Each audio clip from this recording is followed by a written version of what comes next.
നമസ്കാരം. ആറുമാസമായി ഗസയിലേക്ക് സാധനങ്ങൾ എത്തിക്കാൻ കഴിയുന്നില്ലെന്ന് ചൂണ്ടിക്കാട്ടി ഗസയിലെ പ്രവർത്തനങ്ങളിൽ ഏർപ്പെടുത്തിയിരിക്കുന്ന നിയന്ത്രണങ്ങൾ നീക്കണമെന്ന് ഇസ്രായേലിനോട് അഭ്യർത്ഥിച്ച് UN ഏജൻസി. ഗസയിലെ കുടുംബാംഗങ്ങൾക്ക് അവശ്യ സാധനങ്ങൾ ഇല്ലാതെ ദുരിതമനുഭവിക്കുന്നു. ആറുമാസമായി UNRWക്കെതിരെ ഒരു സഹായവും എത്തിക്കാൻ അനുവാദമില്ല.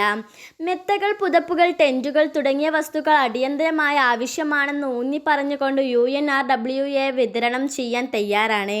ഉപരോധം പിൻവലിക്കണം, ഏജൻസി എക്സിൽ പറഞ്ഞു. ജനുവരിയിൽ പ്രാബല്യത്തിൽ വന്ന ഒരു ഇസ്രായേലി നിയമം UNRWA ഗസയിൽ പ്രവർത്തിക്കുന്നതിൽ നിന്ന് വിലക്കി. ഏജൻസിയുടെ ഗാസയിലെ ജീവൻ രക്ഷാ പ്രവർത്തനങ്ങളെ സാരമായി ബാധിച്ചു. അതിനുശേഷം ഇസ്രായേൽ ഗാസയിലെ സഹായ വിതരണം പ്രധാനമായും US പിന്തുണയുള്ള GHFലേക്ക് മാറ്റി. അവിടെ സഹായ അന്വേഷകരെ ലക്ഷ്യം വെച്ചുള്ള മാരകമായ വെടിവെപ്പുകളുടെ സ്ഥലമായി വിതരണ കേന്ദ്രങ്ങൾ ആവർത്തിച്ചു മാറിയിട്ടുണ്ട്. അതേസമയം ഗസ നഗരത്തിൽ പുലർച്ചെ മുതൽ ഉണ്ടായ ഇസ്രായേലി ആക്രമണങ്ങളിൽ കുറഞ്ഞത് 28 ഫലസ്തീനികൾ കൊല്ലപ്പെട്ടു. ഗസ സിറ്റിയിൽ മാത്രം 16 പേർ മരിച്ചതായാണ് വിവരം. ബുധനാഴ്ച ഇസ്രായേൽ സൈന്യം കുറഞ്ഞത് 62 പേരെ കൊലപ്പെടുത്തിയതായി ഗസയിലെ സിവിൽ ഡിഫൻസ് ഏജൻസി അറിയിച്ചു.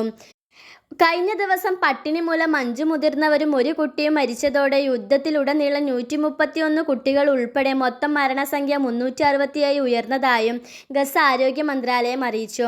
അതേസമയം അധിനിവേശ വെസ്റ്റ് ബാങ്ക് പിടിച്ചെടുക്കാനുള്ള ഇസ്രായേലിൻ്റെ ഏതൊരു നീക്കവും ഒരു ചുവപ്പ് രേഖ ആയിരിക്കുമെന്ന് യുണൈറ്റഡ് അറബ് എമിറേറ്റ്സ് ബുധനാഴ്ച മുന്നറിയിപ്പ് നൽകി. ന്യൂസ് ഡെസ്ക് മിൻഹ വേൾഡ്.